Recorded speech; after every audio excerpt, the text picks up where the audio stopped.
Bonsoir à tous, bienvenue sur Vox Africa. Merci d'être au rendez-vous de la grande interview de Vox Africa, ce programme spécial de Vox Africa où durant 52 minutes, nous serons avec un invité principal qui sera soumis à une batterie de questions, une interview à bâton rompu que nous mènerons ici ce soir sur Vox Africa en compagnie de mon collègue Jules Domché qui est avec nous. Bonsoir Jules. Bonsoir Eric, bonsoir à tous. Merci, voilà, et alors notre invité du jour est non des moindres puisqu'il s'agit de Monsieur Pascal Affinguessan, le président du FPI, du Front Populaire Ivoirien. Monsieur Affinguessan, bonsoir. Bonsoir. Merci donc d'avoir accepté d'être l'invité de Vox Africa pour cette grande interview. Alors donc un entretien, comme je le disais, de 52 minutes, et alors on évoquera 4 thèmes en 2 parties. On reviendra un peu sur l'histoire, c'est pour pouvoir un peu poser les bases de la situation actuelle en Côte d'Ivoire, la gestion donc du pouvoir de 2000 à 2010, quand vous-même avez été Premier ministre, les accords de paix de Lina Marcoussi, ceux de Ouagadougou, qui ont permis justement aussi le processus électoral de 2010, et ensuite la crise post-électorale. Donc ça, on reviendra dessus, des éléments concrets. Et ensuite, dans une seconde partie, on parlera du présent et de l'avenir, c'est-à-dire l'avenir de l'opposition, le Front populaire ivoirien, et puis aussi le processus de réconciliation nationale de la Côte d'Ivoire qui est en chantier, et on verra comment vous vous positionnez vous-même. Avant ça, un petit peu une présentation pour nos téléspectateurs de qui êtes-vous, succinctement. Pascal Affinguessan, vous êtes né en 1953 à Bois-Dicro, vous avez donc 60 ans. C'est une sous-préfecture, donc la sous-préfecture de Bongouanou, vers le centre donc, de la Côte d'Ivoire. Vous êtes ingénieur civil. Le centre-est. Le centre-est, exactement, merci pour la précision. Vous êtes ingénieur civil spécialisé dans les télécommunications, formé à l'université d'Abidjan. Et en France aussi, à Évry, donc à l'Institut national des télécoms. Et vous avez rejoint le FPI en 1988. C'est 1986, merci aussi pour la précision. D'accord. Donc en 1986, parti fondé bien sûr par l'ancien président Laurent Gbagbo. Vous étiez membre de la direction nationale, puis vous êtes devenu président, succédant précisément à M. Laurent Gbagbo le 22 juillet 2001. Ancien ministre, et puis aussi ancien Premier ministre, d'octobre 2000 à mars 2003. Vous avez eu donc à la tête du gouvernement ivoirien. Après la chute donc, du régime de l'ex-président Laurent Gbagbo, vous avez été assigné à résidence le 13 avril 2011, détenu notamment à Bouma dans le nord du pays, avec d'autres proches du président Gbagbo, dont son fils, Michel Gbagbo. Et puis le 5 août 2013, vous avez été libéré avec 13 autres proches donc, du président Gbagbo. Et vous avez aussi été, dans votre curriculum vitae, j'ai noté que vous avez été vice-président de l'Internationale socialiste. C'est exact? C'est bien ça. Voilà. Alors dites-nous d'abord, pour commencer, quel est actuellement votre statut judiciaire? Parce qu'on ne sait pas si vous êtes en liberté surveillée, vous êtes totalement libre. Officiellement, nous sommes en liberté provisoire. Voilà, c'est ce que la décision de justice indique. Mais vous avez dit que vous vous sentez pas comme quelqu'un qui a non, pas du tout. Politiquement, moralement, je ne me sens pas vraiment concerné par cette procédure judiciaire qui a été mise en œuvre pour des motivations essentiellement politiques. Et j'ai été libéré aussi pour des raisons politiques. Donc personnellement, je ne me sens pas concerné et je considère que la solution de tout cela relève véritablement de la politique. Et vous êtes libre de vos mouvements? Vous parlez dans la presse? Je me donne la possibilité de m'exprimer. La liberté se conquiert. Ce n'est pas un don d'une autorité, c'est un principe constitutionnel, c'est un droit de l'homme. Et l'homme doit jouir de ses libertés dans l'action. Et c'est ce que je fais. Mais est-ce que ça ne vous limite pas, évidemment, de ne pas pouvoir sortir du territoire? Mais évidemment, ça me limite. Mais ce qui limite, en fait, c'est la gouvernance du pays. C'est l'absence de liberté, de démocratie. C'est la dictature que l'on veut imposer sur l'ensemble du pays. C'est cela la limitation. Et cette limite ne frappe pas qu'Affinguessan. C'est une limite qui frappe l'ensemble des Ivoiriens. D'accord. Et donc, actuellement, je veux dire, au niveau de la justice, qu'est-ce qu'il en est? Vous attendez votre procès? Avez-vous été inculpé? Est-ce que vous êtes convoqué par le juge régulièrement? Non, je vous dis que je ne me sens pas concerné. Moi, je mène mes activités. Oui. Et puis que le gouvernement fasse ce qu'il a à faire. Que les autorités fassent ce qu'elles ont à faire. Pour le moment, je n'ai aucun contact avec la justice. Il m'a été signifié aucune décision particulière. Donc, évidemment, je mène ma vie comme n'importe quel citoyen. D'accord. Alors peut-être on va terminer avec ce chapitre judiciaire. Comment est-ce que vous avez vécu votre libération et vos 13 autres homologues? Vous avez dit tantôt que c'était une décision politique. Nous avons reçu ici le ministre de la Justice ivoirienne qui nous dit que c'était une décision des juges. Vous, qui a décidé de votre libération selon vous? Oh, c'est certainement le chef de l'État. C'est le chef de l'État qui a décidé de la libération de tout cela, comme il a décidé de toutes les autres libérations. Et je crois que c'est parce que la logique qui a présidé à notre arrestation était arrivée à bout de souffle. C'est-à-dire qu'on ne pouvait plus prospérer, la politique ne pouvait plus avancer, les autorités ne pouvaient plus continuer dans cette voie. Elles étaient obligées de poser des actes d'apaisement, des actes de décrispation, parce que c'était dans l'intérêt du pays et c'était, je suppose, vivement recommandé par les partenaires internationaux. D'accord. On va peut-être, Eric, revenir sur cet aspect-là, sur la réconciliation. Je voulais quand même, avec ta permission, sur les autres détenus, parce qu'on vous a libéré, mais il y a encore plein de gens qui ont été arrêtés après la crise post-électorale. Quel est leur sort pour vous? Qu'est-ce que vous faites comme démarche? Parce qu'on dénombre aujourd'hui plus de 748 prisonniers politiques en Côte d'Ivoire qui sont là sans procès, ne sont jamais passés devant le juge et on ne sait même pas toujours pourquoi certains ont été arrêtés. Tout ça est très très flou. Et qu'est-ce que vous faites concrètement au quotidien pour ces autres camarades qui sont restés en prison?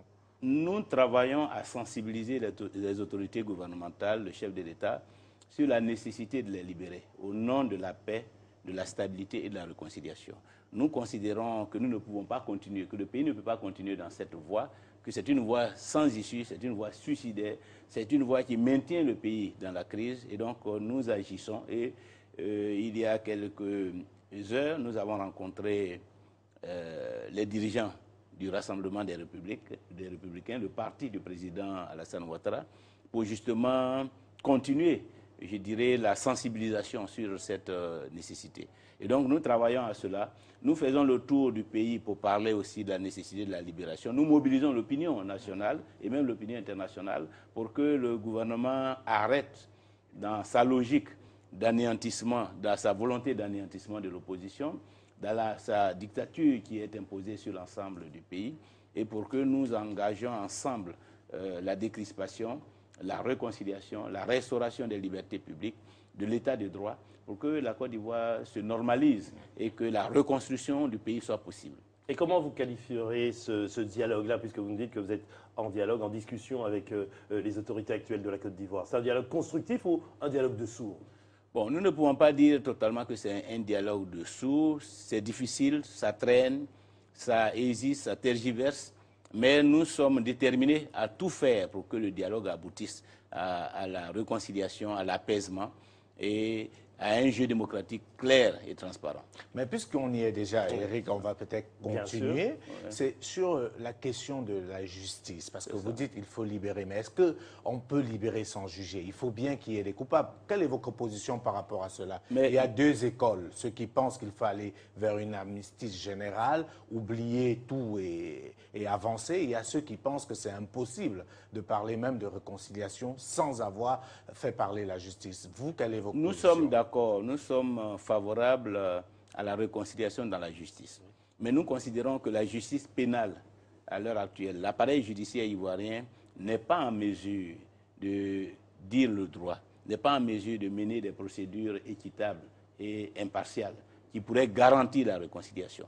Or, si la justice n'est pas impartiale, si elle n'est pas neutre, le risque, c'est que les violences reprennent, parce que des personnalités auraient été victimes d'une injustice. C'est pourquoi nous proposons au gouvernement d'abandonner la justice pénale, qui est décriée par tout le monde, y compris par la communauté internationale, et de nous engager dans une autre forme de justice que nous appelons la justice transitionnelle, qui a fait ses preuves ailleurs. C'est un mécanisme qui a des principes définis par les Nations Unies, qui est un mécanisme qui a été mis en œuvre dans d'autres pays qui se sont retrouvés dans des situations identiques à celles de la Côte d'Ivoire, de manière à ce que nous recherchions la vérité sur toutes les exactions, tous les crimes, que nous entendions les victimes, que nous puissions, que les accusés puissent venir aussi se défendre, que la justice soit rendue, que les réparations soient décidées en faveur des victimes, mais que tout cela permette d'aboutir à la réconciliation. Donc c'est ce mécanisme de justice transitionnelle que nous proposons, qui pourrait permettre véritablement de faire une justice impartiale, une justice neutre, une justice qui rechercherait véritablement la vérité sur tout ce qui s'est passé pendant ces douloureuses années de crise. Et dans ce processus-là, est-ce que vous mettez toujours la barre très haut, c'est-à-dire comme préalable la libération de l'ancien président Laurent Gbagbo, ou alors ça, c'est quelque chose qui est aussi discutable? Nous mettons comme élément de favorisant la libération de tous les prisonniers politiques, y compris... Oui si on ne peut pas, vous savez, la notion de préalable n'est pas appropriée dans le contexte actuel. Il faut discuter, il ne faut pas fermer la porte, il ne faut pas rester sur des positions figées. Il faut amener les uns les autres à comprendre le bien fondé de vos revendications, la nécessité de la libération du président Laurent Gbagbo au nom de la réconciliation nationale, comme celle de tous les autres prisonniers politiques. C'est-à-dire toutes les situations qui résultent de la crise, qui sont les conséquences de la crise et qui entravent la réconciliation nationale. Toutes ces situations, il faut les lever. C'est dans l'intérêt du pays. On peut les lever progressivement, on peut les lever globalement. L'essentiel, c'est qu'il y ait un processus. Vous savez, la réconciliation nationale est un processus. Et donc, il faut faire des avancées. Et il ne faut pas dire que c'est un paquet qui est à prendre ou à laisser. Nous ne sommes pas dans cette logique. Mais c'est une évolution de la position du FPI. On sait qu'au tout début, après la crise, c'était si on ne libère pas Gbagbo, il n'y a pas possibilité de discuter. Votre parti a refusé de prendre part à un certain nombre de rencontres, de prendre même part aux élections. Et on sait que ça a créé aussi des frictions internes. C'est une évolution, vous nous rassurez, que vous avez changé un peu de cap. Non, la situation n'a jamais été figée. La non-participation du FPI aux élections législatives et locales ne résulte pas uniquement du fait que le président Laurent Gbagbo est en prison à La Haye. Cela résulte aussi d'autres causes. La question de la sécurité, la question des autres détenus politiques, des exilés, la question du gel des comptes et de l'occupation des domiciles de tous les pro-Gbagbo. Il y a donc un panel de raisons qui ont justifié. Et je suis persuadé que si un certain nombre de raisons, d'obstacles avaient été levés par les autorités étatiques, certainement que le parti serait allé aux élections, même si d'autres problèmes n'avaient pas été réglés. Nous aurions pu les régler. Ça a coincé sur quel point? Mais ça a coincé sur l'ensemble qu'aucun acte n'a été posé, aucune ouverture n'a été faite à notre parti, aucune concession n'a été faite sur l'ensemble des préoccupations de l'opposition. Et donc, naturellement, les camarades qui étaient en liberté à ce moment n'avaient aucune raison de participer à ces élections. Monsieur Pascal Afingessang, qui dirige le FPI maintenant? Mais c'est le président du FPI qui dirige le FPI. Qui est le président du FPI? Mais c'est évidemment moi, je ne sais pas si vous en êtes informé, mais c'est moi le président. Oui, on sait bien que c'est vous le président, mais d'après nos informations, le président Laurent Gbagbo, même à La Haye, a toujours une grosse influence. Non, c'est une erreur, ce n'est pas une vérité. Puisque le président Laurent Gbagbo, dans la situation actuelle, on ne peut pas être en prison et diriger un parti politique. Moi-même, j'étais en prison ici à Bouna, en Côte d'Ivoire. Mais je n'ai jamais tenté parce que c'est impossible matériellement. Mais les matériellement impossible. Pas les mêmes que et politiquement, ce n'est pas possible. Non, alors, ça veut dire que vous avez la liberté, ça veut dire que vous pouvez nous dire aujourd'hui sur ce plateau si vous serez à l'élection de 2015 ou pas. Est-ce que le FPI va participer à la prochaine élection présidentielle? Ce n'est pas le président du FPI qui décide, c'est le congrès du parti qui décide. Et le moment venu, le congrès va se réunir. Mais ça tombe très bien, président, quand vous parlez du congrès. Vous savez que le FPI n'a pas tenu de congrès depuis plus d'une dizaine d'années, alors que dans vos textes, il faudrait un congrès tous les 3 ans. Comment vous expliquez cela, justement, cette inertie que le FPI a connue? Cela est lié à la crise. Dans un contexte de crise, c'est difficile d'organiser un congrès. Nous avons espéré qu'après l'élection de 2010, la situation serait normalisée et que nous aurions pu aller tranquillement à un congrès pour renouveler les instances. Malheureusement, nous avons basculé dans la crise post-électorale. Et actuellement, la situation est rendue encore plus complexe par le fait que nous avons beaucoup d'exilés. Nous avons beaucoup de nos camarades qui occupent des postes importants dans l'appareil qui sont en prison. Et donc, toutes ces situations ne nous permettent pas, pour des raisons éthiques, mais aussi pour des raisons matérielles, de convoquer un congrès. C'est pourquoi nous nous battons aussi pour la libération de tous nos camarades, pour le retour des exilés. Ce seraient des conditions pour que nous puissions tenir un congrès, parce que nous en avons besoin. Cela fait plus de 10 ans que c'est le même appareil qui conduit la politique du parti. Nous sommes obligés de faire des rafistolages actuellement en termes de mobilisation des autres cadres, de l'association des autres cadres à la conduite des affaires du parti. nous pensons qu'un congrès nous permettrait véritablement de faire le bilan, de repenser la vision. Est-ce que vous avez le temps, président Afingessant? Les élections, c'est demain, c'est en 2015. Bien sûr. S'il faut attendre le congrès, ça veut dire qu'en 2015, le FPI ne fera pas l'élection présidentielle. Vos adversaires sont déjà dans nous sommes persuadés que toutes ces situations seront réglées avant 2015 et que nous tiendrons notre congrès à la fois pour nous donner une nouvelle direction et vous irez à l'élection? Vous irez à l'élection? Mais un parti politique est créé pour prendre le pouvoir et pour appliquer son programme. Ça, c'est notre mission. Donc, objectivement, il n'y a pas de raison de se poser la question.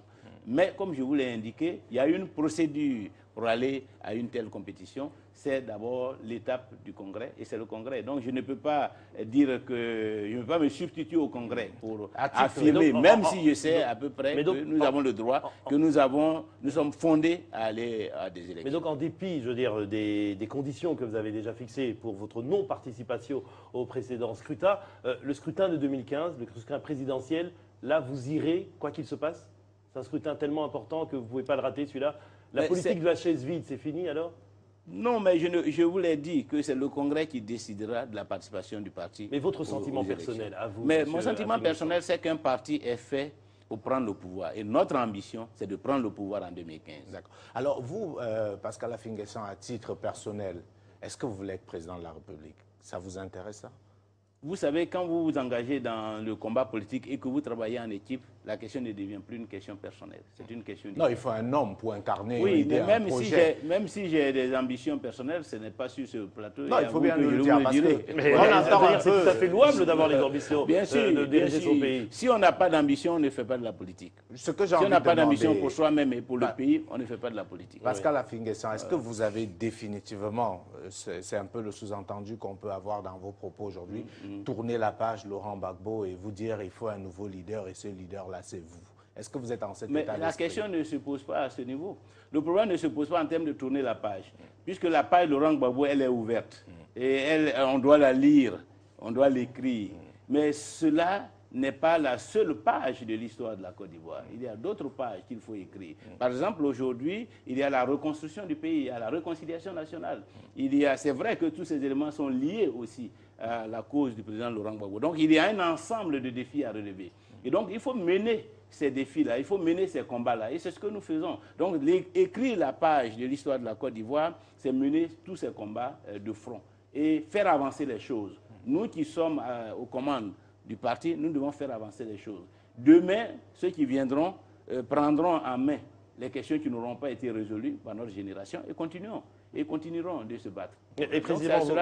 C'est de cette façon que nous appréhendons la question politique. Vous venez de dire la page de l'ex-président Laurent Gbagbo n'est pas fermée, elle est toujours ouverte, parce qu'effectivement, il est toujours là, il a toujours ce magistère, si on peut dire, moral sur le parti, sur une bonne partie aussi de l'opinion publique ivoirienne.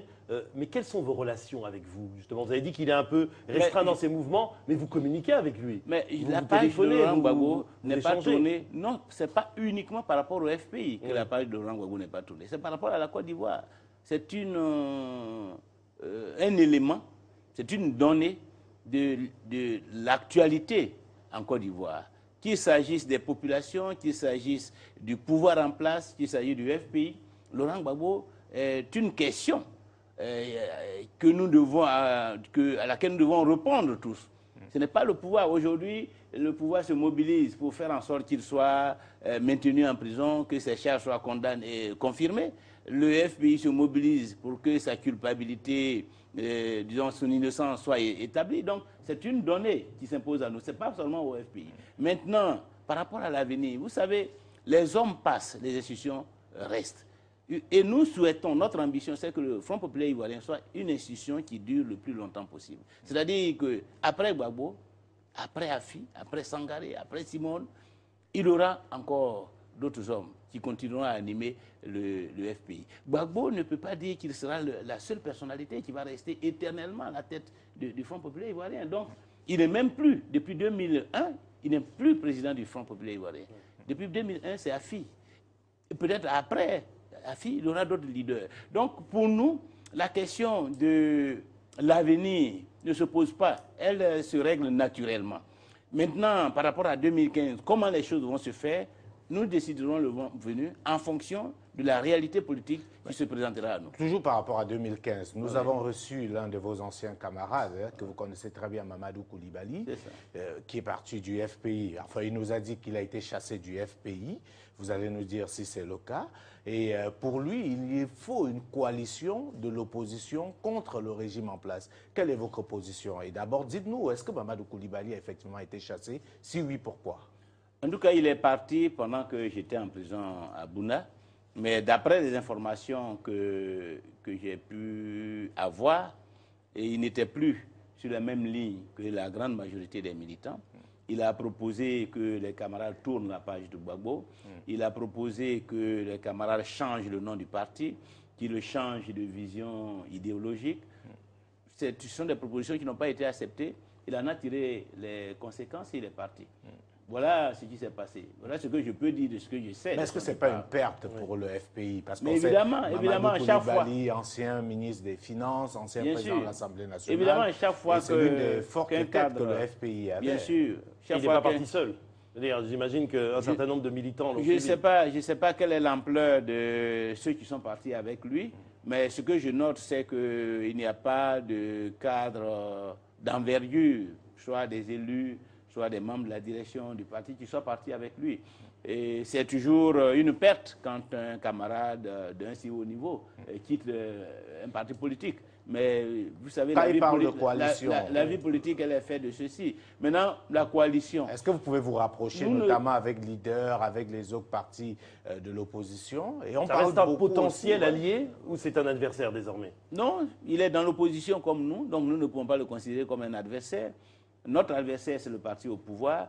Maintenant, est-ce qu'il y a possibilité de constituer une coalition de l'opposition? Tout dépend des propositions, parce qu'une coalition, elle doit se faire d'abord autour d'un projet. Elle ne peut pas se faire seulement autour de la volonté de dégager un parti au pouvoir. Il faut qu'il y ait un projet qui soutienne cette volonté d'alternance. Donc, si nous nous entendons sur ce projet, dans ses différentes dimensions politiques, économiques, sociales et culturelles, mais de ce que vous avez entendu de la présentation de son parti, de son mouvement, est-ce que idéologiquement, il est très éloigné de vous ou pas? Je pense qu'il y a quand même une nuance, parce que c'est l'une des raisons de son départ, l'écart de vision au plan idéologique et politique. Donc il y a une nuance. Mais vous savez, dans certaines circonstances, nous pouvons faire l'effort de dépasser les nuances s'il y a un intérêt majeur, une question fondamentale qui est en jeu. Et aujourd'hui, la question fondamentale en jeu, c'est la question de la démocratie, de l'état des droits, c'est la question de la paix et de la réconciliation. Et sur ces questions, nous pouvons, même s'il y a des nuances au plan idéologique entre les différents partis, nous pouvons nous rassembler. D'accord. Alors, vous avez dit tout à l'heure, vous avez rencontré, ça on le sait, le secrétaire général par intérim du RDR, M. Soumaoro, alors, pour discuter. Et certaines personnes et certains analystes pensent que vous négociez une entrée au gouvernement. Est-ce que c'est le cas? Est-ce que vous réclamez un partage également du gâteau national, comme on a eu l'habitude de le voir, notamment dans ce pays pendant une dizaine d'années? Est-ce que le FPI peut entrer au gouvernement? Ce n'est pas avec M. Soumaoro qu'il faut négocier une entrée au gouvernement. Si tel était notre ambition, si c'était soit avec le Premier ministre ou le Président de la République. Non, je crois qu'il n'y a aucun élément qui puisse donner à penser que nous sommes désireux d'entrer dans un gouvernement. Notre histoire le prouve. Et l'actualité, à travers tous les actes que nous posons chaque jour, montre bien que notre préoccupation aujourd'hui, c'est la paix et la réconciliation à travers le dialogue politique, pour que tous nos camarades qui sont en prison sortent de prison, ceux qui sont en exil reviennent d'exil, et que la situation se normalise.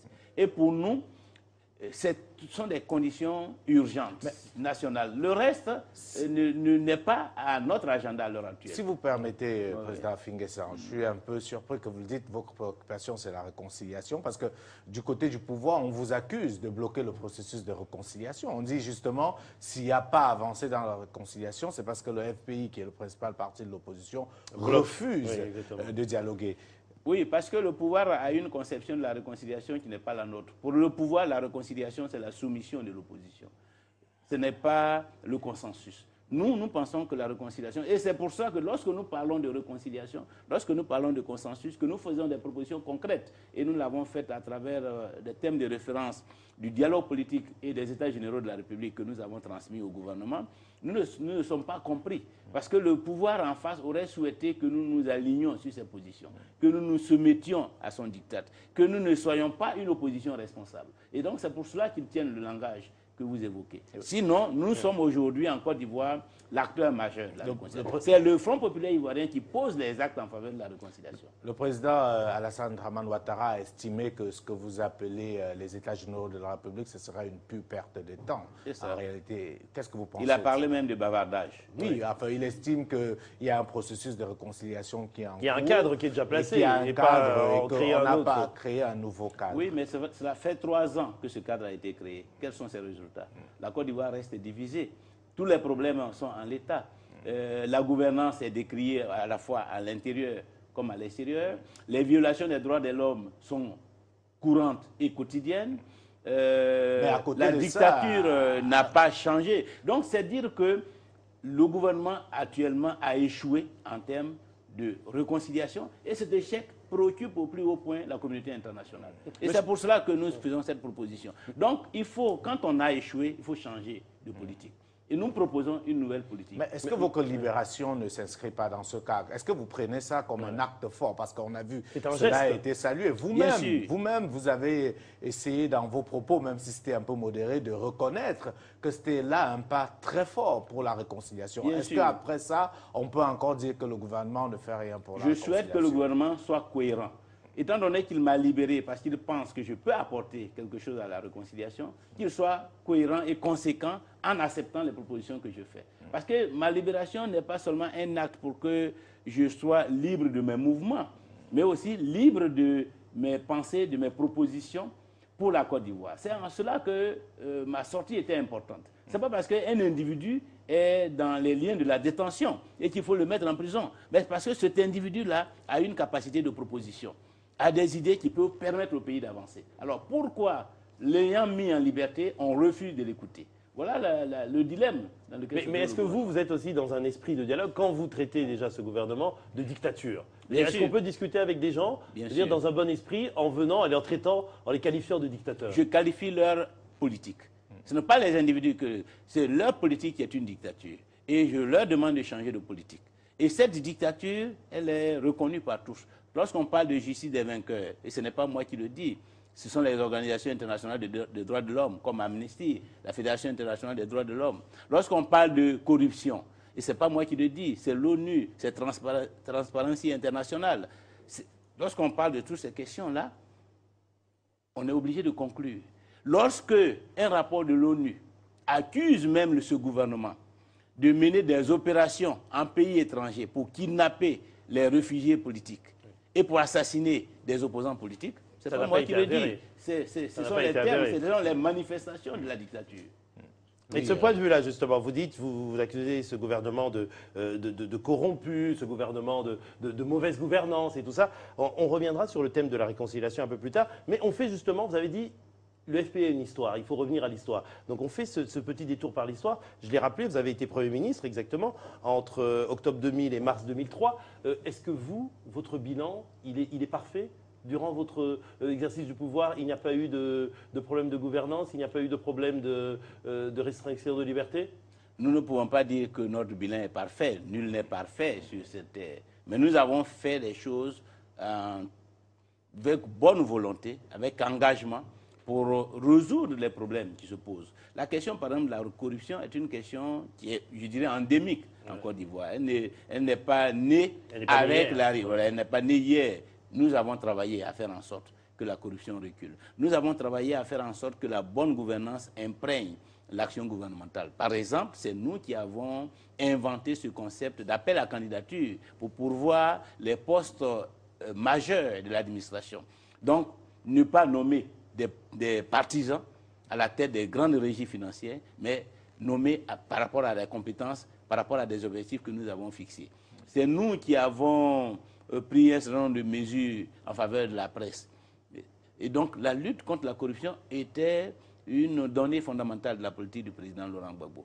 sur le terrain de la réconciliation, nous avons mis en œuvre un certain nombre de chantiers. Ouverture du gouvernement, l'ensemble des forces significatives du pays, dès l'accession au pouvoir du président Laurent Gbagbo, pour apaiser les tensions, pour rassembler les Ivoiriens autour de la question de la réconciliation nationale. Et cette question a été, je dirais, consolidée par le Forum de la réconciliation nationale qui a été organisé en 2001 pour aller plus loin et dans le rassemblement et dans l'unité du peuple. Évidemment, nous ne sommes pas les seuls acteurs. Il y a l'ensemble de la communauté nationale. Il y a les acteurs politiques de l'opposition. Si tout le monde avait fait preuve de bonne volonté, si un certain nombre d'acteurs n'avaient pas choisi, malgré ces efforts, d'engager une action de rébellion, de prise de pouvoir par la force, certainement qu'à l'heure actuelle, la Côte d'Ivoire aurait fait de grands pas sur la voie de la stabilité. Et le coup de force de 2002, pour revenir sur ce point quand même essentiel, qui est quand même crucial dans le déclenchement de la crise en Côte d'Ivoire, si il est arrivé, je veux dire, ce n'est pas pour rien, si tout allait si bien, si vous aviez mis en place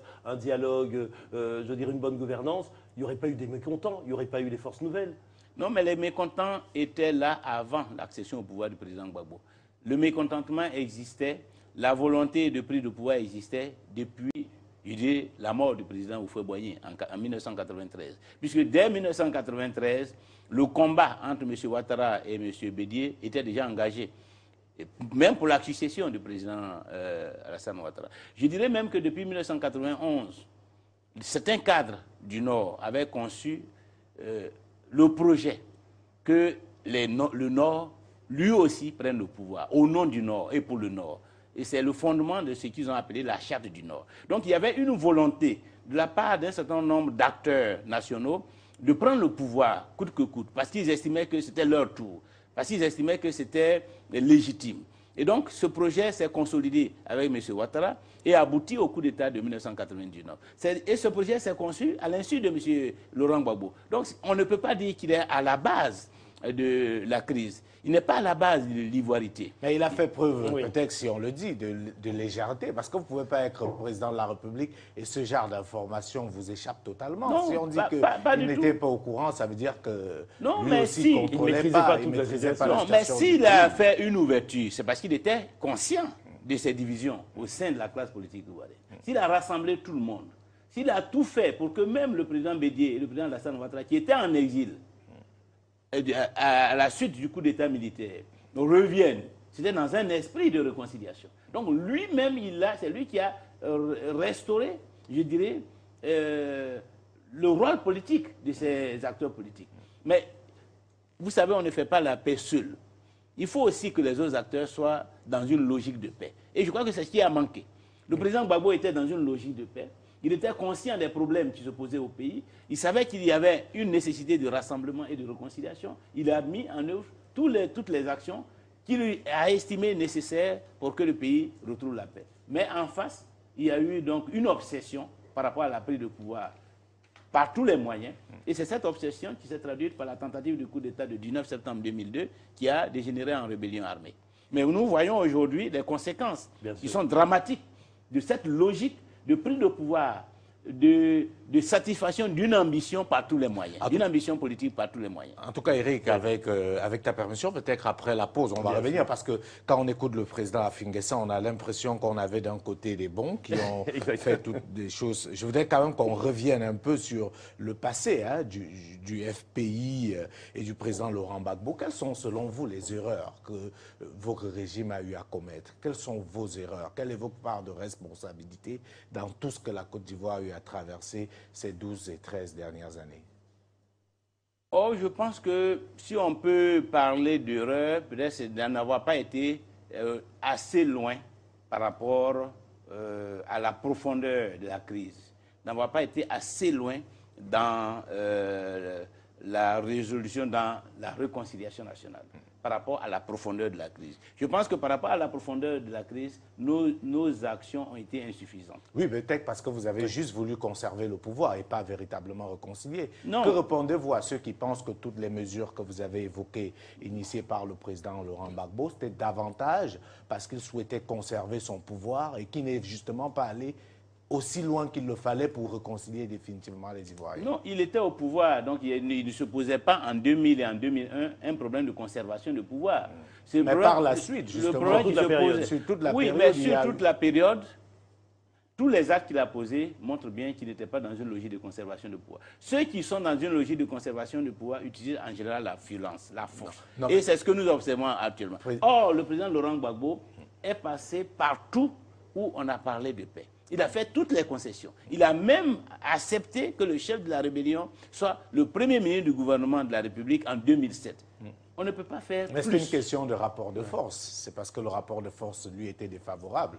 Mais il n'était pas obligé. Non, il était Il était à la tête de l'État. Il pouvait utiliser aussi l'action militaire. Mais il y avait on s'était rendu compte que ça ne pouvait pas, puisque l'action militaire n'avait pas porté le fruit. Il était obligé véritablement. De prendre M. Soro-Girome. Mais on se voit bien, on se rend compte que dans cette crise-là, dans cette période-là, le pays était divisé en deux. Le président Laurent Gbagbo gouvernait une partie du pays, la rébellion une autre partie.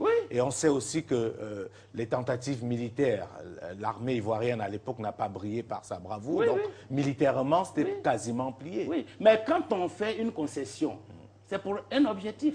Si le président Gbagbo veut conserver le pouvoir, comment il cède le poste de Premier ministre à la rébellion? Parce que ça lui permet de rester, justement, il restait président. Mais s'il met un de ses partisans, il reste président.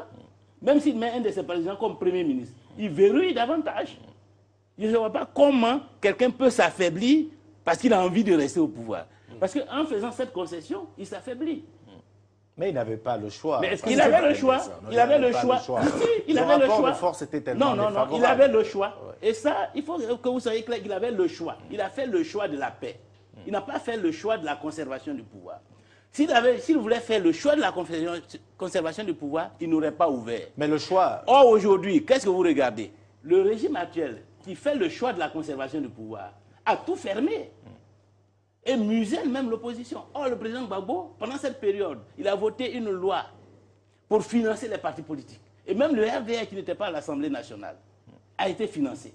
Comment quelqu'un qui fait le choix de la conservation peut-il renforcer ses adversaires Avec vos permissions, vous dites qu'il a fait le choix de la paix, mais ça a conduit à la guerre. Parce que vous voyez bien qu'après les élections, on a eu plus de 3000 morts. Est-ce qu'aujourd'hui, c'est une erreur d'avoir tout accepté? Parce que justement, on se rend compte que le président Gbagbo, dans toutes les négociations, a tout cédé, à la limite presque facilement. Est-ce que vous reconnaissez aujourd'hui que c'était...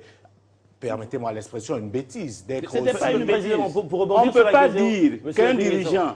Pour rebondir sur la question de... On ne peut pas dire qu'un dirigeant... Est-ce que vous n'avez pas fait d'erreur, justement, d'avoir fait trop de concessions? On ne peut pas dire qu'un dirigeant qui fait des ouvertures commet une bêtise. Nelson Mandela n'a pas fait une bêtise en demandant à l'ANC d'accepter la réconciliation avec les Blancs. Mais la preuve, il est célébré. En Afrique du Sud, il n'y a pas eu de guerre après, hein, parce que la conséquence, c'est qu'après la crise post-électorale, on a connu encore une guerre en Côte d'Ivoire. Mais bien sûr, bien sûr, parce que justement, en Afrique du Sud, quand Nelson Mandela a fait cette ouverture, tous les acteurs ont accepté de rentrer dans la logique de paix et personne n'a osé, ni les Blancs ni les Noirs n'ont osé remettre en cause le processus de réconciliation nationale par la guerre. Or, chez nous, ici, ceux qui ont bénéficié de cette ouverture, ceux qui ont bénéficié qui ont vécu cette ouverture, cette disponibilité et cette volonté de réconciliation ne sont pas restés dans la logique de réconciliation. Et c'est pourquoi je vous dis qu'on ne fait pas la paix tout seul. Oui. Vous pouvez être animé de meilleures intentions du monde.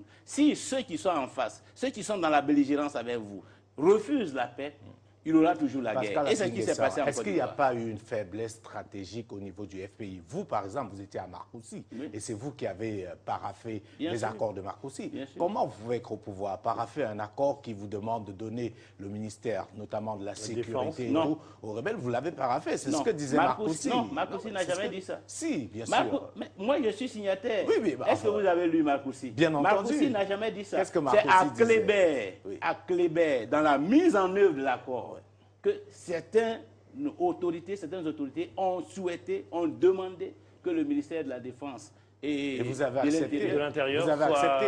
On n'a pas accepté. Non, vous l'avez accepté. On ne l'a pas accepté. La preuve, ils ne sont pas devenus ministres de la Justice. Mais c'est à Abidjan que ça a changé. Mais oui, donc ça n'a pas été accepté. Oui, mais la décision, vous l'avez acceptée politiquement, mais l'application, vous l'avez acceptée. On ne l'a pas accepté. Moi, je n'étais pas à Kléber, donc vous ne pouvez même pas me poser la question. On ne l'a pas accepté. La preuve, ça a fallu ça nécessitait que nous allions aux accords d'Accra. Ouais, laissons Accra, parce que j'estime que c'est des accords passagers. Oui, on va sortir avec l'accord que tout le monde a essayé de saluer comme l'accord définitif, c'est Ouagadougou. Alors, qu'est-ce qui se passe à Ouagadougou où, visiblement, vous acceptez d'aller aux élections avec des conditions qui ne sont pas respectées. Et malgré ça, vous allez aux élections avec un pays encore divisé en deux. Il n'y a pas eu de désarmement. Où était la stratégie? Ouagadougou dit qu'il faut faire le désarmement 3 mois avant les élections. Maintenant, c'est dans l'application de Ouagadougou qu'il n'y a pas eu de désarmement. Pourquoi vous êtes allé aux élections?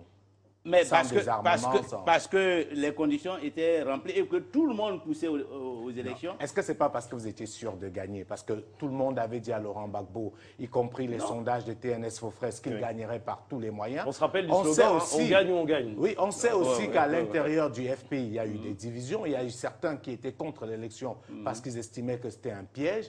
Mais vous êtes allé avec certains cadres du parti, y compris Laurent Gbagbo. Est-ce que ce n'est pas parce que vous étiez sûr de gagner? Parce qu'il y avait la paix et parce que nous étions sûrs. Il n'y avait pas la paix, Pascal Afingessa. Le pays était encore divisé. Les rebelles étaient encore en armes. Le pays n'était pas divisé. L'autorité de l'État n'était pas exercée partout. Les rebelles n'étaient pas désarmés, mais le pays n'était pas divisé. Et tous les acteurs étaient d'accord pour aller aux élections sans violence. Le chef de la rébellion était le premier ministre du gouvernement. C'est donc lui qui avait la responsabilité de faire en sorte que les élections se déroulent normalement. Monsieur Guillaume Soro, que M. Gbagbo a dit d'ailleurs que c'était son meilleur Premier ministre. Ils n'ont pas respecté leur engagement. Ils ont usé des armes, ils ont falsifié, ils ont organisé la fraude. Et c'est cette fraude qui a été contestée. Voilà. Donc, même aujourd'hui, on peut organiser une élection. Si un des acteurs fait usage de la violence, se procure des moyens de perturber les élections, ceux qui sont victimes de ces perturbations ont le droit d'évoquer les dispositions légales pour contester. Pascal Afingessa, pourquoi est-ce qu'après l'élection de 2010, vous avez décidé de rester au pouvoir malgré tout ce qu'il y a eu comme rendam à la fois sur la scène interne et internationale? Pourquoi, vous qui étiez proche du régime, pourquoi à un moment donné, le président Laurent Gbagbo décide contre tous de s'agripper au pouvoir? Pourquoi cette stratégie radicale? Il a été déclaré élu par le Conseil constitutionnel. Il a été investi par le Conseil constitutionnel. Vous voulez peut-être qu'on revienne sur le Conseil constitutionnel. Vous savez quand même que la déclaration d'élection de Laurent Gbagbo par le Conseil constitutionnel peut être, pour être gentil, considérée comme une parodie de justice, parce qu'on ne ressentait pas la volonté de dire le droit, mais la volonté de déclarer Gbagbo gagnant, en essayant d'aller même au-delà des requêtes qu'avait formulées le FPI. Ça, c'est l'opinion. Cette opinion. Non, ce n'est pas une opinion. C'est une opinion. Non, ce sont des faits. Le fait, c'est que le Conseil constitutionnel l'a déclaré élu. C'est ça qui est le fait. Sur quelle base? Toute autre appréciation n'engage que celui qui l'émet. Oui, mais les faits, le fait, c'est qu'il a été investi président de la République par le Conseil constitutionnel. Les faits, c'est aussi que vous aviez accepté, dans le processus justement de ces élections, d'avoir la certification de l'ONU. Et l'ONU a dit que c'est Ouattara qui a gagné. Mais c'est une forfaiture dans la mesure où la certification ne consiste pas à déclarer le résultat d'une élection. La certification consiste à la valider, à vérifier si toutes les étapes du processus électoral ont été menées convenablement et correctement, conformément au texte. Voilà ce que signifie la certification. Donc si quelqu'un sort de ce cadre pour aller proclamer un résultat, il ne fait plus de la certification, il fait de la forfaiture.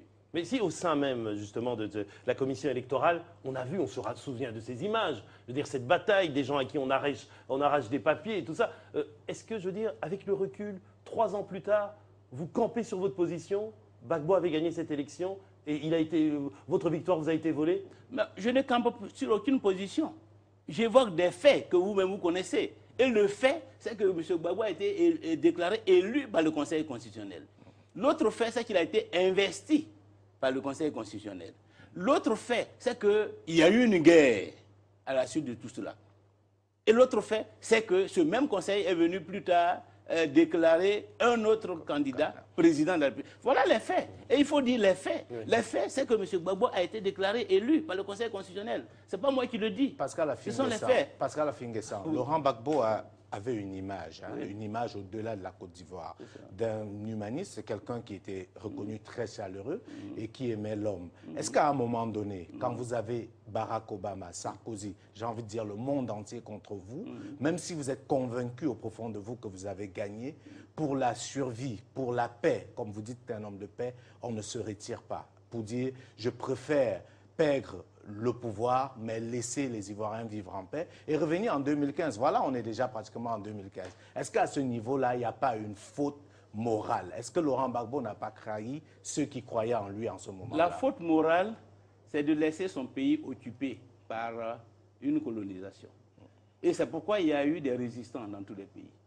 Quand les Blancs sont venus en Afrique pour coloniser, les Africains ont résisté. Ils savaient bien qu'ils allaient être vaincus, mais ils ont résisté. S'ils n'avaient pas résisté, c'est là qu'il y aurait eu la trahison. Et donc, ce n'est pas parce que des grandes puissances qui ont des moyens de destruction massive ont une volonté qu'il faut que tout le monde s'aplatisse. Qu'est-ce qu'on fait des morts? Mais qu'est-ce qu'on fait des morts? Est-ce que les 3 morts, on a l'impression qu'on passe là-dessus facilement. Les morts sont à l'actif de ceux qui ont mené la guerre. Et il serait dangereux de condamner les victimes, tout simplement parce qu'ils ont résisté. Et d'adouber les bourreaux, ceux qui ont utilisé les armes, ceux qui ont utilisé les hélicoptères pour bombarder la résidence présidentielle, pour bombarder les forces de défense et de sécurité. Ceux-là, qu'est-ce que vous dites de leur action? Voilà la réalité. Donc c'est facile de dire pourquoi vous résistez, pourquoi vous ne vous soumettez pas, pour éviter d'être massacrés. C'est facile de le dire. Et de considérer que ceux qui nous traumatisent, ceux qui nous martyrisent, ceux qui nous persécutent, sont dans leur droit parce qu'ils sont les plus forts. Nous refusons la loi du plus fort. Et dans l'histoire de l'humanité, il y a des valeurs pour lesquelles il faut se battre. Il y a des principes qu'il faut défendre. Si on ne le fait pas, on ne peut pas construire un monde de paix. Ces principes valaient 3500 morts durant la crise il faut poser la question à ceux qui ont bombardé. Est-ce que la conquête du pouvoir méritait les 10 000 morts, les plus de 10 000 morts? Parce qu'il faut regarder aussi ceux qui sont morts depuis 2000. Voilà. Est-ce que la conquête du pouvoir est justifiée par ces milliers de morts? Ça aussi, c'est une question qu'il faut poser. Au lieu de poser la question aux victimes, il faut poser la question aux bourreaux. Comme vous êtes en face de nous, on vous pose à vous la question. C'est vous qui êtes là aujourd'hui, donc c'est vous qui avez peut-être... Non, nous le poserons. Nous, on va permettre à Eric, si tu permets toujours pour Bien sûr, il nous reste 10 minutes, donc on va revenir sur la question de la réconciliation et de l'avenir aussi de l'opposition. Voilà, ça veut dire qu'aujourd'hui, Pascal Affi-N'Guessan, la Côte d'Ivoire a trop souffert de la guerre, on le dit. L'une des choses aussi qu'on reproche au FPI, c'est qu'on dit que vous n'avez pas voulu demander pardon, que vous n'avez pas voulu reconnaître votre part de responsabilité. Est-ce que c'est vrai déjà? Aucun acte de contrition. On a l'impression que vous n'avez pas voulu à un moment donné faire profil bas. C'est pour cela que nous proposons les États généraux, pour que la responsabilité des uns et des autres soit située.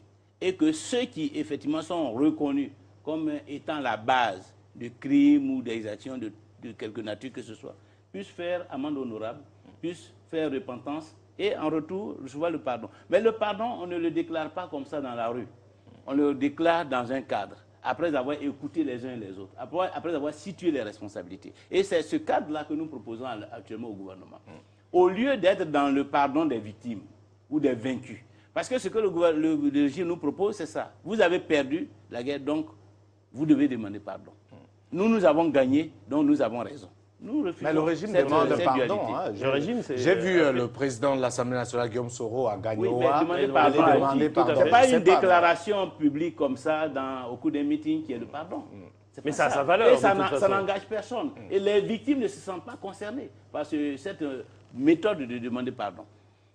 Un pardon, dans la tradition, obéit à une procédure, obéit à des règles. Et ce sont ces règles-là que nous proposons. C'est ce cadre-là que nous proposons. Pour que le pardon soit solennel, pour que la vérité soit dite de façon formelle. Voilà le cadre que nous proposons. Au lieu de faire donc de la surenchère, de la démagogie. Ça peut être un premier pas. Et après, on fixera le cadre institutionnel. Oui, mais nous ne voulons pas rester dans la démagogie. Oui. Nous ne voulons pas rester dans la démagogie. Nous ne voulons pas rester dans la légèreté. Parce que les questions qui sont en jeu sont tellement importantes qu'il faut faire preuve de sérieux et de rigueur dans la recherche des solutions. Et c'est le sérieux et la rigueur qui nous guide lorsque nous proposons les États généraux de la République. Une petite parenthèse, Pascal Afingessant, à titre personnel. Comment vous réagissez au fait que le régime Ouattara ait adoubé l'ancien chef d'état-major, le général Philippe Mangou, qui est aujourd'hui l'ambassadeur du Gabon en Côte d'Ivoire? Vous, je sais que vous étiez un peu proche du général Mangou, comment vous vivez ça? Oh, avec beaucoup de tristesse. Avec beaucoup de tristesse, parce que je pense que après, quand on a à jouer un rôle dans une posture donnée, il faut parfois avoir le courage d'assumer l'avenir, l'histoire, d'assumer d'abord son passé et de se positionner par rapport à ce passé. Et donc, tous ceux Vous considérez ça comme une trahison? C'est une haute trahison? Oh, je dis que j'ai vécu ça avec beaucoup de tristesse. Voilà, beaucoup de tristesse, et c'est tout ce que je peux dire. Et qu'est-ce que vous pensez, justement? Vous dites qu'il faut une instance pour pouvoir demander pardon. L'Afrique du Sud avait mis en place la commission Vérité et Réconciliation. Ici, il y a aussi la commission présidée par l'ex-premier ministre Charles Konan-Banny. Qu'est-ce que vous pensez du travail qu'il a mené? Ben, il faut évaluer le travail de la commission à ses résultats. Et pour le moment, les résultats sont reconnus par toute la communauté internationale comme très faibles. Il n'y a pas un seul rapport, qu'il s'agisse des Nations Unies, de International Cases Group ou de Transparency International, qui soit élogieux vis-à-vis du travail de la Commission. Ce qui est étonnant, M. Afingessant, par exemple, là, vous citez des organisations internationales. Par exemple, je retiens l'International Crisis Group. Là, vous les prenez à témoin quand ce qu'ils disent est à l'encontre de vos adversaires. Mais quand les mêmes International Crisis Group, durant la crise post-électorale, ont été les plus sévères avec le régime Gbagbo, durant cette crise, ils ont accusé des escadrons de la mort dans les quartiers d'Abobo et tout ça. Là, vous disiez, ce qu'ils racontent, c'est du n'importe quoi. Alors, n'est-ce pas un peu deux poids, deux mesures? Aujourd'hui, vous prenez appui sur ceux qui disent pour condamner le régime, mais à l'époque, quand eux vous critiquaient, c'était du n'importe quoi. Non, pas systématiquement. On apprécie chaque acte par rapport à son objectivité et sa réalité. Voilà. Ce n'est pas l'organisation. Ils sont plus objectifs quand ils attaquent le régime Ouattara. Moi, je les cite. Oui. C'est à vous de dire s'ils ne sont pas objectifs ou pas. Moi, je les cite. Et je constate que s'agissant de la Commission de dialogue, vérité et réconciliation nationale, voilà l'avis qui a été rendu par cette organisation, comme par beaucoup d'autres organisations. Donc c'est à vous d'apprécier. Pascal Afingessant, parlons justement dans ce processus de réconciliation des dossiers chauds. Simone Gbagbo, l'État ivoirien a refusé de l'envoyer à la Cour pénale internationale. Charles Blé Goudé, quelle est sa situation? Parce que l'une des choses qu'on remarque, c'est qu'on n'a pas l'impression que le FPI bagarre vraiment. Est-ce que vous n'avez plus besoin d'eux pour votre combat futur? Est-ce que eux aussi, qui sont aujourd'hui en Côte d'Ivoire, ne peuvent pas être des relais faciles dans ce processus de réconciliation? On sait par exemple l'influence que Charles Blé Goudé avait auprès d'une certaine jeunesse ivoirienne. Quel est leur cas à votre niveau? Comment vous gérez ces deux dossiers? Mais nous les gérons globalement. C'est pourquoi peut-être vous pouvez avoir le sentiment que nous ne faisons pas suffisamment de fixation. Nous ne focalisons pas suffisamment sur un nom ou un autre, parce qu'il y a beaucoup de cas. Et tous ces cas se ressemblent, tous ces cas rentrent dans la même dynamique. Et c'est pourquoi nous globalisons la lutte, de manière à ce que lorsque nous parlons de dialogue politique, que ce dialogue politique aboutisse à la libération à la fois de Blé Goudé, de Simone Gbagbo, de Jean-Yves Dibopieux et de milliers, de dizaines de milliers de jeunes qui sont actuellement en prison, accusés d'être des miliciens. Donc, nous ne citons pas individuellement parce qu'il y a beaucoup de cas, si on devait les citer. On ne cite même pas les militaires qui sont en prison. Certains, tout simplement parce qu'ils sont restés loyaux, fidèles à la République, loyaux aux institutions de la République, sans chercher à savoir qui incarne ces institutions de la République. Donc, c'est cela, c'est pour cela. Donc, leur cas nous préoccupe. Et tout ce que nous faisons à l'heure actuelle vise justement à faire en sorte qu'ils soient libérés. Et que, comme je l'ai indiqué, ceux aussi qui sont en exil rentrent. Mais lorsque nous parlons des exilés, nous ne citons pas des noms de la même façon. Parce c'est l'ensemble des exilés, c'est l'ensemble des prisonniers qui sont concernés par notre action, y compris le président Laurent Gbagbo. Donc, c'est une nécessité pour nous. D'abord, une nécessité éthique. Mais est-ce que le cas de Laurent Gbagbo n'est pas un cas un peu compliqué? Parce que vous savez aujourd'hui que même si le président Ouattara voulait il ne peut plus le faire revenir de La Haye parce que c'est largement au-delà de ses compétences. Ça, vous le savez. Nous en sommes conscients. Nous savons que le cas du président Gbagbo est différent du cas de ceux qui sont en prison en Côte d'Ivoire ou du cas des exilés. Mais c'est la Côte d'Ivoire qui a créé la situation de l'intrusion de la justice pénale internationale.